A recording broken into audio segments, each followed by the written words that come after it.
to wrap up our symposium, we have the pleasure of being joined by the Honorable Marc Morial.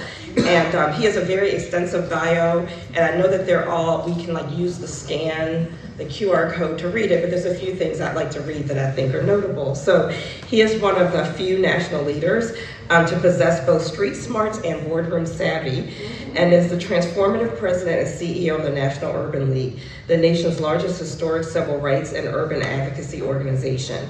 He served as the highly successful and popular mayor of New Orleans, as well as president of the U.S. Conference of Mayors. He previously was a Louisiana state senator and was a lawyer in New Orleans in an active, high-profile practice. I'm a graduate of Georgetown University Law Center and the University of Pennsylvania with a degree in economics and African American studies. He's been recognized as one of the 100 most influential Black Americans by Ebony Magazine, one of the top 50 nonprofit leaders by Nonprofit Times, and one of the 100 most influential Black lawyers in America. And he's also been inducted into the International Civil Rights Walk of Fame in Atlanta, Georgia. So it is our pleasure to welcome you to the stage to introduce. Good morning. Good morning. I promise you that I'm not an expert on dystolic or systolic measures, on any of the scientific instructions, interventions that you all have been discussing, but I am absolutely honored to be here this morning. I want to thank and say how much I appreciate you, Dr. Hall, for your work in organizing this event. And I believe in applause. I don't know if you've gotten any, but we're going to give you some now. Give Dr. Hall a big round of applause. And all of you. And my longtime friend and brother, Dr. Stephen McKenna, from the great city of New Orleans. We attended high school together. We were the only two African Americans on our high school football team. And Dr. McKenna was one hell of a running back. The boy could move, he was fast.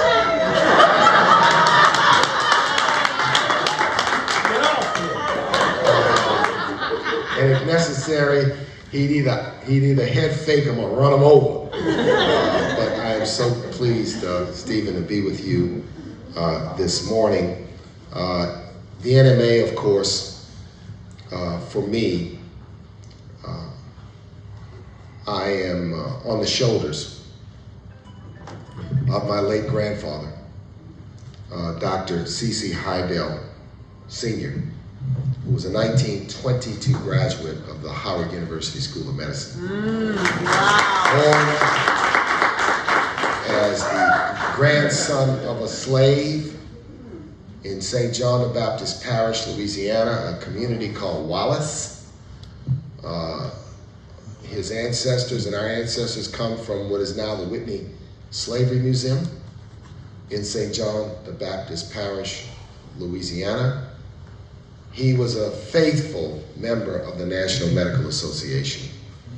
As a boy when I was growing up, and I remember he and my grandmother would get their finest threads and go to the NMA conventions here and there. And then my late father-in-law, Dr. Ross Miller, was a physician in Los Angeles, also a graduate of the Howard University School of Medicine. And he, my wife, recounts very, very fondly attending many NMA conventions as a girl and as a teenager. So I stand in great respect and awe of Black physicians. And I just want to let you know that I'm limping a bit because I just had meniscus surgery at the hands of a Black orthopedic surgeon. He told me, "You're gonna be all right, you'll be running in 3 days." He really got me believing that. But it certainly wasn't anywhere near true. But I am certainly in awe. And I'll be speaking tonight And I wanted to take a moment, tonight I'll talk about a wider range of subjects, but I wanted to create this morning some historical context. We are, in 2024, celebrating two historic anniversaries. One is the 70th anniversary of the Supreme Court's decision in Brown versus the Board of Education of Topeka, Kansas. The most single most transformative judicial decision in the history of the United States, and I would say in the Western world. We're also celebrating the 60th anniversary of the Civil Rights Act of 1964, the American Magna Carta, which opened doors for many of us, which changed the arc not only for Black people, but for women and for other peoples of color in a very, very significant and transformative way. In many respects, Brown v. Board in 54 and the Civil Rights Act in 64 are bookends of the most successful, mostly peaceful, transformative social movement in modern times. We lived for 345 years. I want you to think about that.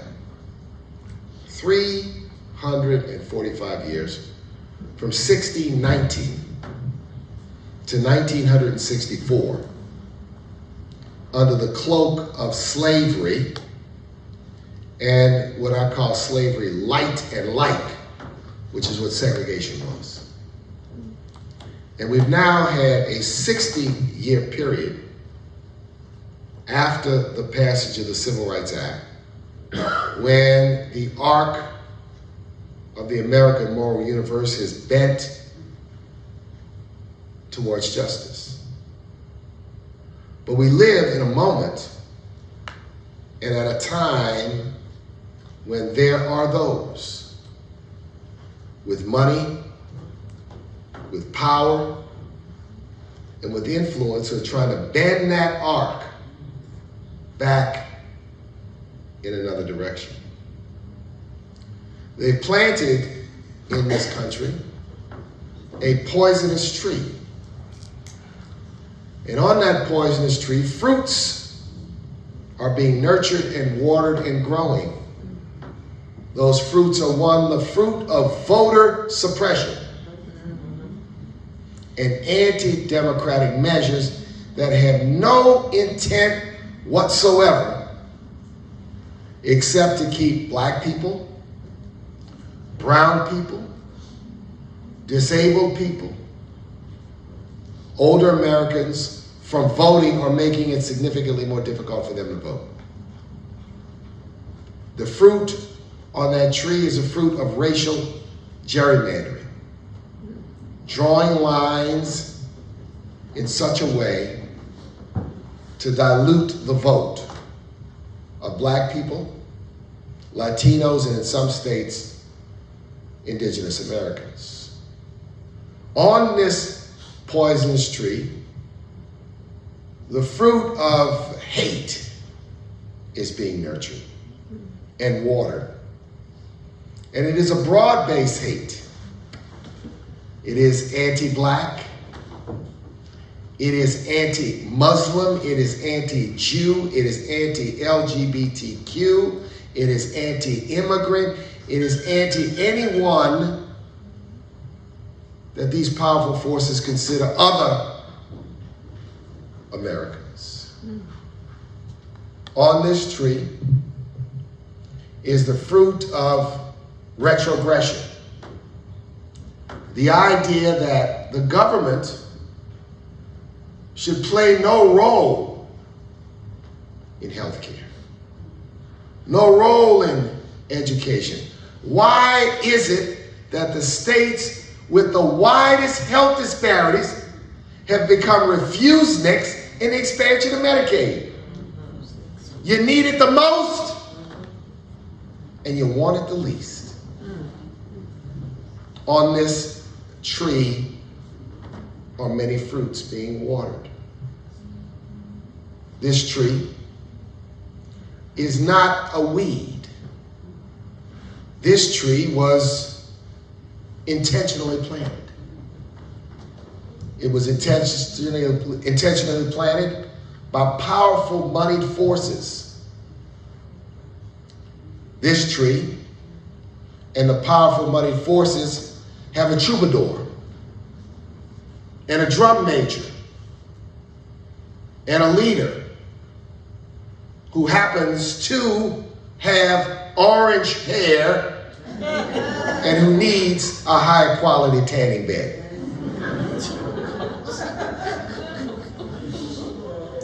We call him 45. It is very important in this moment for us to recognize and understand that being civically engaged is a necessity. It is very important for those of you who have a voice in your families and in your communities. Recognize that to be silent is to be complicit. To be politically disengaged is to be a chump. This poisonous tree has the intent of overturning the last 60 years.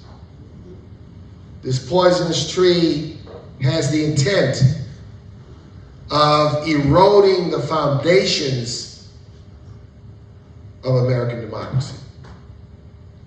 Be we physician, pharmacologist, lawyer, educator, transit operator, nurse, social services administrator, whether we have 3 Ds, PhDs, MDs, JDs, or no Ds, we must understand that there's a target on our back. It's not easy for someone like me and many like you who grew up in the age of hope, grew up with this sense that because our grandparents and parents fought mighty battles, they endured the sting and the disrespect of second-class citizenship. They endured the pain of being called boy and having to prioritize the raising of other people's children over their own. But they had the temerity, they had the, I should say, courage and will to stand up and step up. And without the power to vote, they launched a social movement based on moral change known as the Civil Rights Movement. It's hard for me, who walked through the doors of formerly segregated institutions, like many of you, with the hope that we were moving not towards twilight, but sunlight. And we're moving in a direction of a more open America with the hopes for our children and our children's children to now face this wicked, pernicious movement in this country. It's hard for me to admit that notwithstanding work, there's now retrogression underway. And it challenges all of us. It manifests itself on the fruit of this poisonous tree is an attack on women's reproductive rights. The fruit of this poisonous tree involves, let's ban the teaching of Maya Angelou and Toni Morrison and James Baldwin and Richard Wright. Let's just ban every black author. Let's change the narrative. See, we must confront this movement and this effort with all that we have in this moment. This coming election is not an election, excuse me, between just two old white dudes. They're both old. The question is who has sense? Who has sense versus who's promoting nonsense? No, what's at stake is competing visions for the future. Two different agendas. When I vote this fall, I will not be voting for a person or a party. I'm going to be voting by thinking about my grandfather and his family. His family that came out of slavery, became sharecroppers, and lost their land. And because they lost their land, they had to leave and go to New Orleans and try to establish a different life. And I'm going to be thinking about my 20-month-old granddaughter who will come of age in the middle of the 21st century. And what kind of America, what kind of nation, what kind of society do I want her to live in? No, I'm not going to be like a voter in American Idol. Just picking somebody because of the way they look, or the way they talk, or some of this nonsensical debate we see. I'm going to be thinking about what is best for our progeny.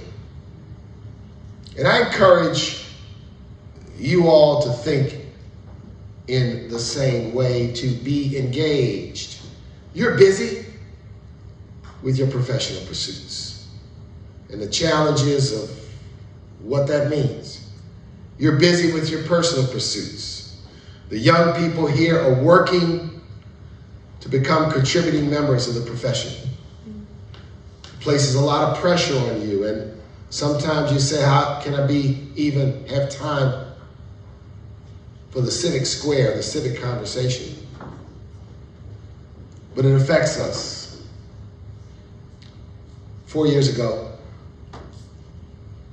almost to the day,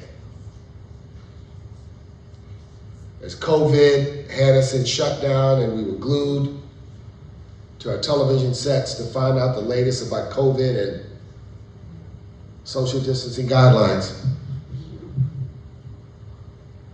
we saw a video that was taken on a cell phone by a 15-year-old young woman named Darnella Spencer in Minneapolis, Minnesota, who caught this man by the name of George Floyd being murdered in front of our very eyes. And the response to it was spontaneous. It was global, and it was transformative. And many went to the cameras and the mics. They made commitments. They made promises. They said, I renounce Satan, and we're going to do things differently in the future. So it is doubly difficult for us in this moment to see and witness how some who made those commitments have become Casper, the new friendly ghost. Simply disappeared and walked back their commitments. But the truth is, some have not.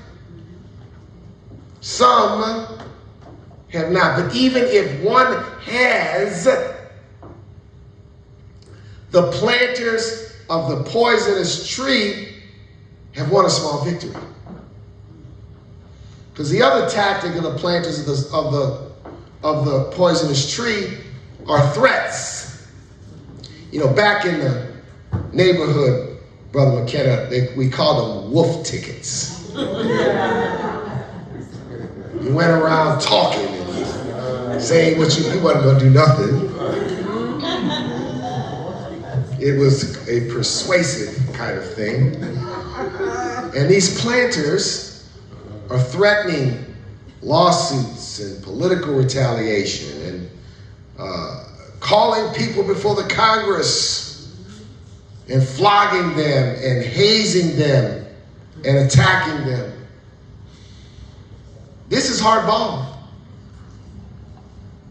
not touch football. It's tackle football that we are up against. So my message this morning is we must stay the course. And your voices, see, physicians in the black community are more than healthcare providers. Physicians in the black community are community leaders, respected voices, people that are active in civic affairs in the church, in other organizations. So your ability to use your standing in the community as a community leader is so crucial and important. My grandfather and his cohort of black physicians were involved in everything. And when I was growing up, they were my definition of rich. Their houses were just a little bit bigger than everybody else's. They either drove Cadillacs or deuce and a quarters. They just had a little bit better than everyone else. So you thought, oh, those are the guys with money. And there were a few women in those days. So it is a call to action for you to step up and stand up. I'll give you 3 things to center that call to action. And we call it D3. The first is defend democracy. Our voices must defend democracy, the right to vote, the freedom to learn. We must defend it, even if it's been an imperfect system for us. I can assure you it's better than everything else. Second thing we must do, the second D, is we must demand diversity, equity, and inclusion in all elements of American life.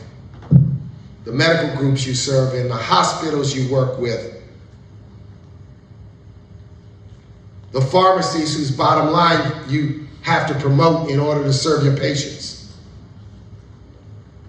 We must demand diversity, equity, and inclusion. All that is saying the Civil Rights Act is the law of the land. Follow it. Follow it. And the third is we must defeat poverty. Because if there is a place where disparities remain broad and wide, it is in the economic arena. The wealth gap is persistent. The income gap is large. The home ownership gap. These are large gaps that seem to be frozen in suspended animation over time. You see in your work what I see also, and that is what I call new poverty. New poverty are those who are getting up and working every day, sometimes 2 jobs, and can't pay the rent. Struggle to make the mortgage, take care of the children, make ends meet. New poverty. New poverty has become more persistent in the 21st century. One of the biggest drivers of new poverty is housing costs. So I'll leave you with that. D3. defend democracy, demand diversity, and defeat poverty. And my call to action for each of you today is to be civic leaders in your community. Your power and influence is greater than you can imagine. If you exercise it and if you use it. Because in our community, our leaders historically in the difficult 345 years, particularly post the Civil War, were physicians and lawyers and ministers and teachers and educators. And why? Because the black physician had independent economics. In those days, they worked for themselves. They were small business owners. It has changed. The lawyers were, the pastors were, most educators were working in a segregated system. So use your power. Use your power and use it generously. Use your voice and your intelligence and your know-how. I look forward to seeing everybody tonight. I have a couple of stories to tell. I've got a story of the donkey and the tiger.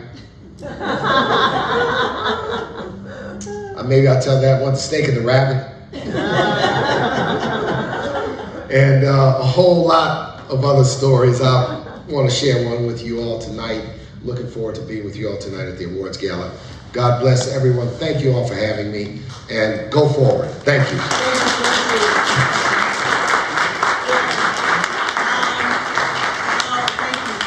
Thank you.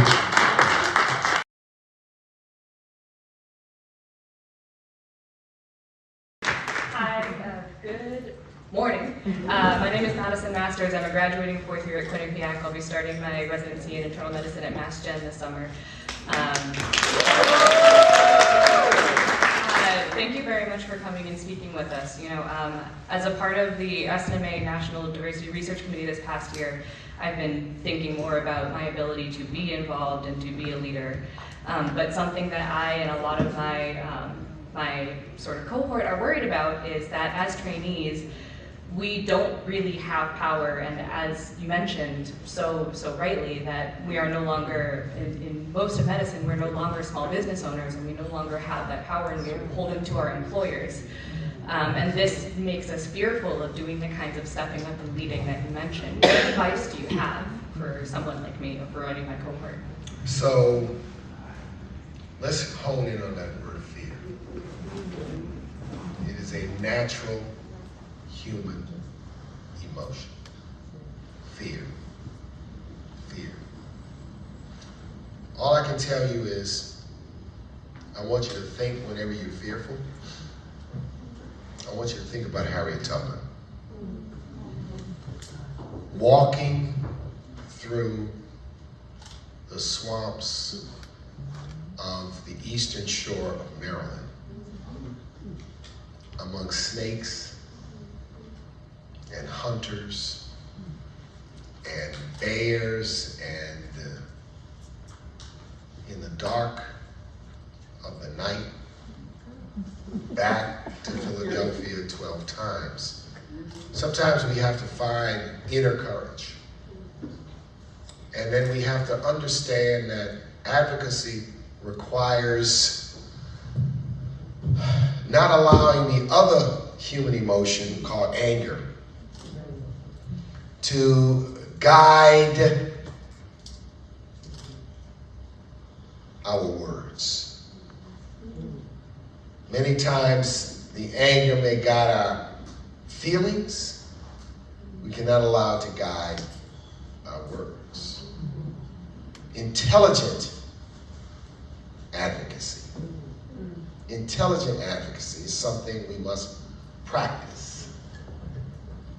And it is important in thinking about the advocacy you want to do as a student is I would encourage you to speak to more experienced and seasoned lawyers. see some doctors. Sometimes advocacy is not only about, can I advance the message, but can I get others to join? Sometimes others to lead. Others to lead in that advocacy. And then the advocacy many times has to be collective.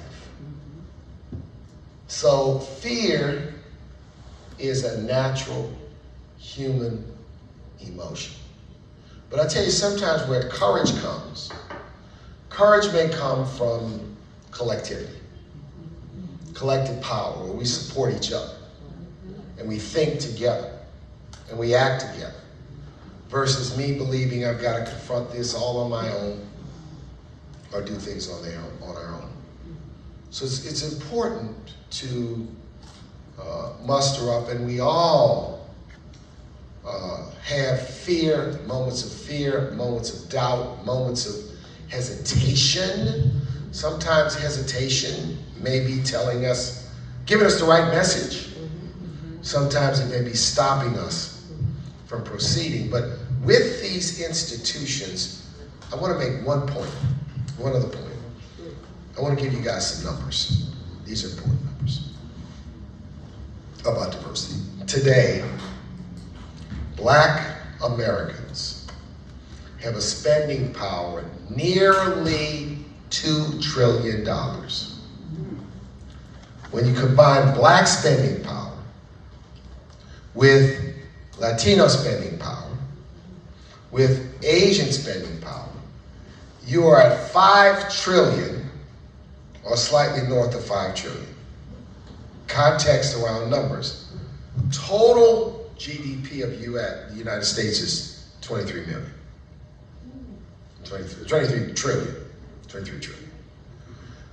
Our Black, Latino, and Asian spending power is way greater than the GDP of the authoritarian butcher by the name of Vladimir Putin's Russia. And if you combine our spending power, it's almost the size of the UK, France.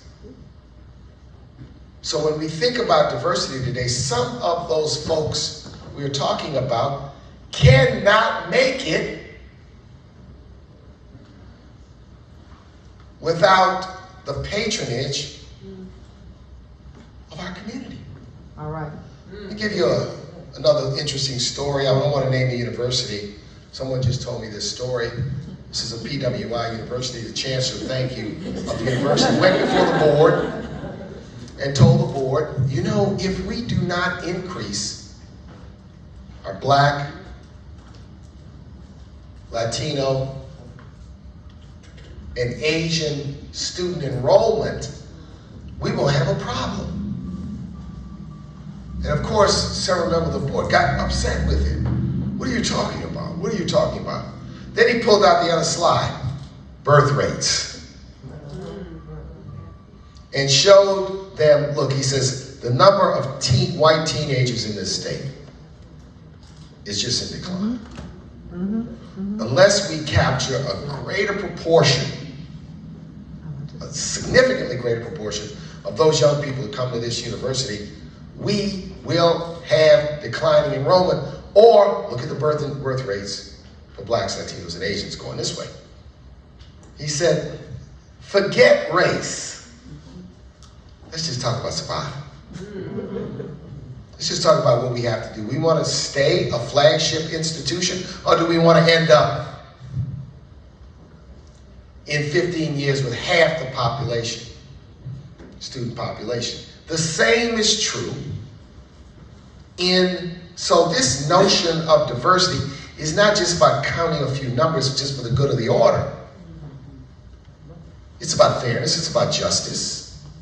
It's also about fundamental economic change. That's right. Joseph Stiglitz. And why am I sharing that with you? Because in advancing arguments around inclusion and justice, we have to have our facts And we have to learn to speak sometimes in the language that people understand.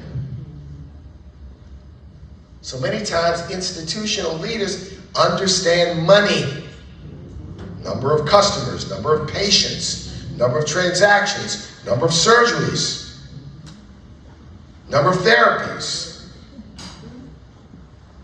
Right? We have to be clear in helping to advance. We deal with a changing America, and people have to be read into. If you lead an institution and you can't meet the future, you will die. Remember Woolworths.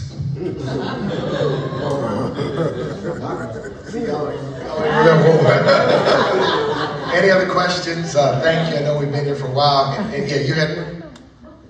This was excellent, motivating, and moving. But if you can actually expand on the changing use of words as one of the fruits of that tree that you were describing, how the word for example, we talked earlier this morning about the time of redemption, and when redemption post-Civil War meant one thing in our community and another thing in the community that was being redeemed. Currently, the use of reverse discrimination, the sensation of being of the other, the discriminator being injured, and rules to prevent that injury, and how we as an organization should be trying to feel the coming battle as opposed to gearing up to fight wars that have actually passed. You make a very, very important point. See, here's the reality. When you have had a competitive advantage, fairness feels like discrimination. It feels like discrimination.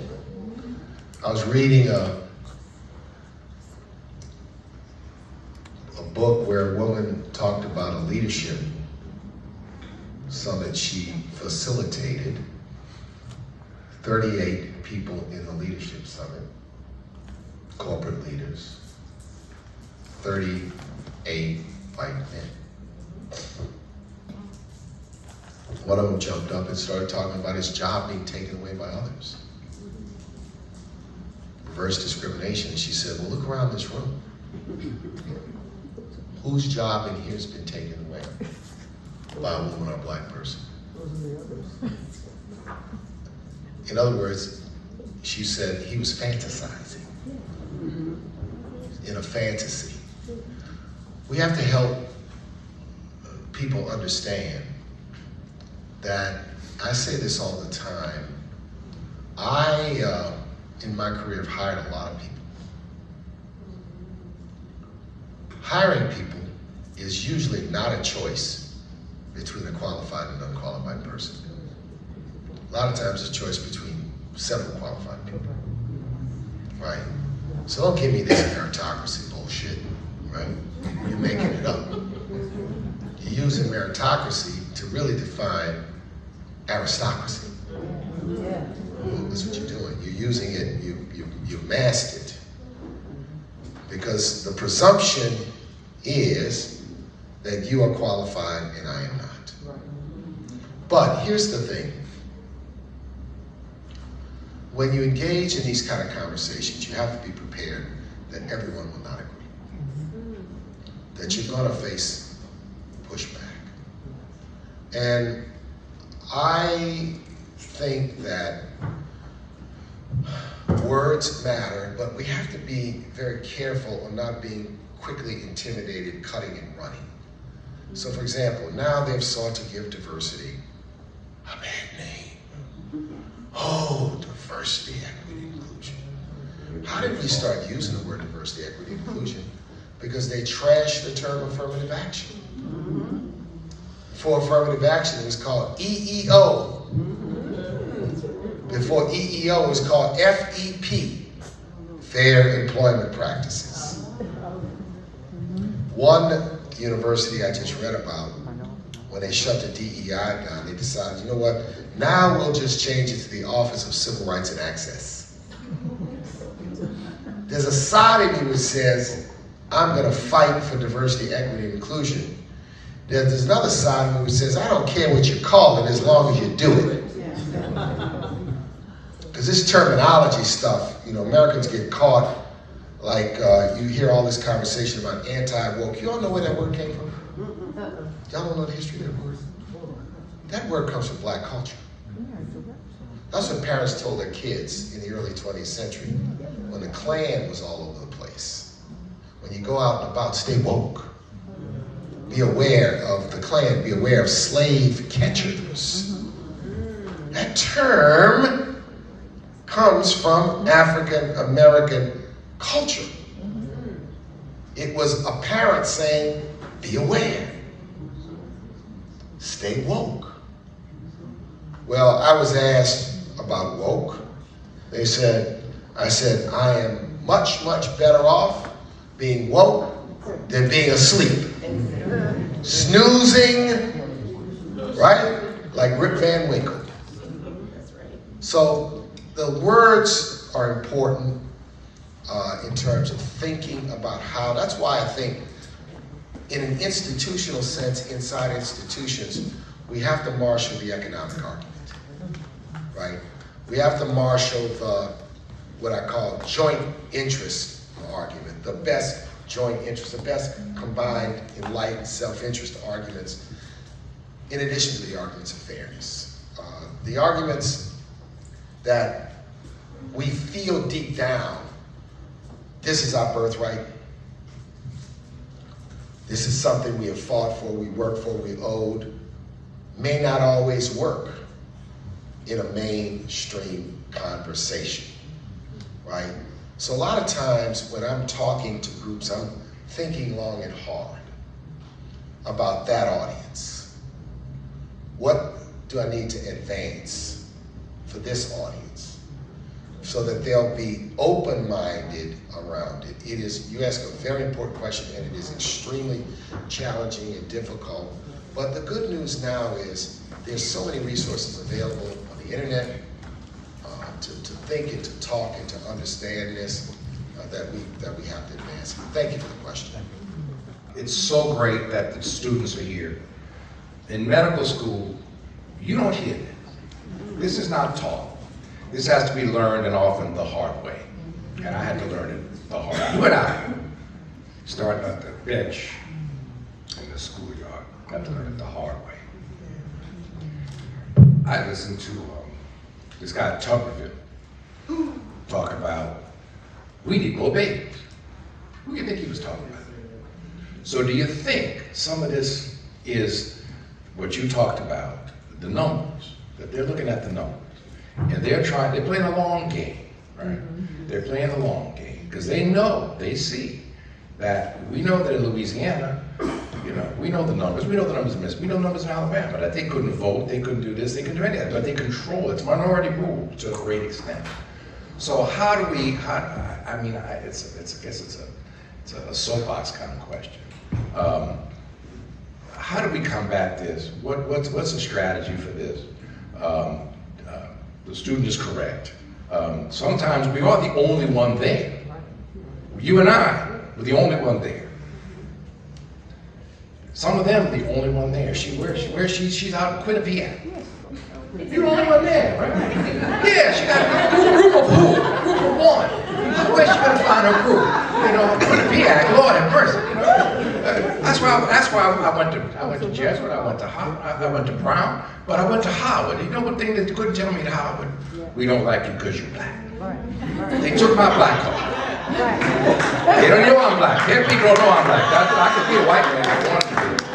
You know, I could. I was born in the sun for a while there, but you know, they took it. So no, we don't like you because you're late, you weren't prepared, you ain't ready, your shoes are dirty. Put your tie on, McKenna. I said, all right, yes, sir. You know? But anyway, it's a different time now. So there's still places, islands of one or two or three. And I understand her fear. I had it. Okay. I'll just say, one interesting reaction that's taking place. So, give you two examples. So, Howard Universities had almost 40,000 applicants for its freshman class.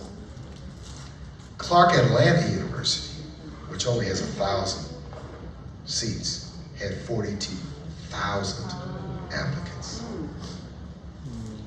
A lot of young people are saying, I'm not going to put up with this type of an environment if I don't have to. I'm going to go where I feel affirmed and supported. Some of our generation, my parents were like, you got to go fight it out. You got to go fight it out. You're carrying the ball for the next generation. We fought to open the doors of opportunity. Fight it out. Put up with it. Deal with it intelligently. How many of you all heard that from your parents or your grandparents or people in the community? You just got to fight it out. A lot of us in the generation had that, you just felt like you were in the trench, but you weren't there for yourself. You were there for the family, you're there for the community, you're there for the progeny. There's no easy answer to your question. There's no simple solution, there's no single strategy. We have to fight continuously for a better understanding of why what we're talking about is in the best interest of the country. Racism, every form of hate, religious hatred, racial hatred, hatred of sexual orientation and gender identity, are so corrosive to the future of this country. It's the biggest threat the country faces in the 21st century. Why is that? America is an experiment. It's an experiment. The founding fathers got some things right and some things terribly wrong. Terribly wrong. But America's an experiment because as a country that's only 200 to 250 years old, everyone in this country has an antecedent place that they've come from. I heard the doctor talking about 1400. So you've come here, and in the history of humankind, there has never been a nation that was multi-ethnic, multi-racial, multi-religious, multi-gender and gender identity that was also a democracy. Any other huge empire nations became empire nations by the power of subjugation, conquering. Think of the Romans, think of the Greeks, think of the British Empire, think of the Spanish Empire. It was with the bayonet. It was with power. It was subjugation of other peoples that they built these big empires. So we're in an experimental phase here as a country, where as Rodney King said, we can figure out how to all live together, but I would say learn to all share in the prosperity. Because just living together, peace without justice is not peace. Right? Without justice, without fairness. That's why it is so difficult and challenging to see this backlash today. I just have to encourage you to have courage, use your head, be involved. Two types of power, remember, this country respects: political power, elections matter. Why did women's reproductive rights get overturned? Because of the 2016 election. The 2016 election empowered 45, the man that needs a new tanning bed, to put 3 people on the Supreme Court. One-term president, 3 people. Obama had 2 terms, he got 3. Trump had 1 term, got 3. Those 3 formed the basis of the 6-3 decision.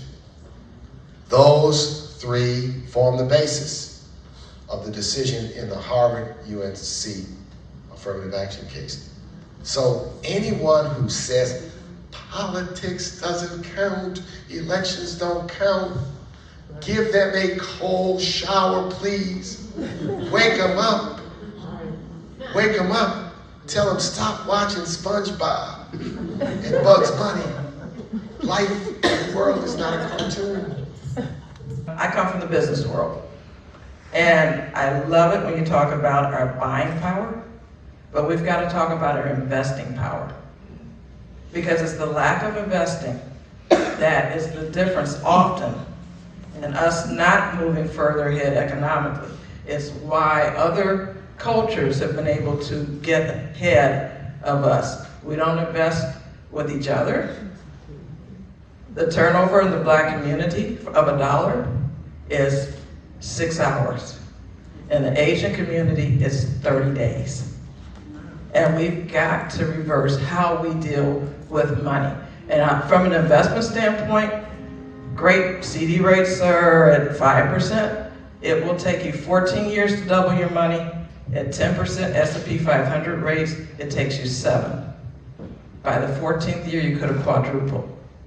So until we start understanding money and investing, first in ourselves, and then we've got a business out here to raise $3.5 million, or she has a $3.5 million raise. So I'm going to leave it there, but we've got to expand the conversation beyond spending and start talking about investing. Thank you. Let the church say amen. Amen. I agree with you. Thank you very much.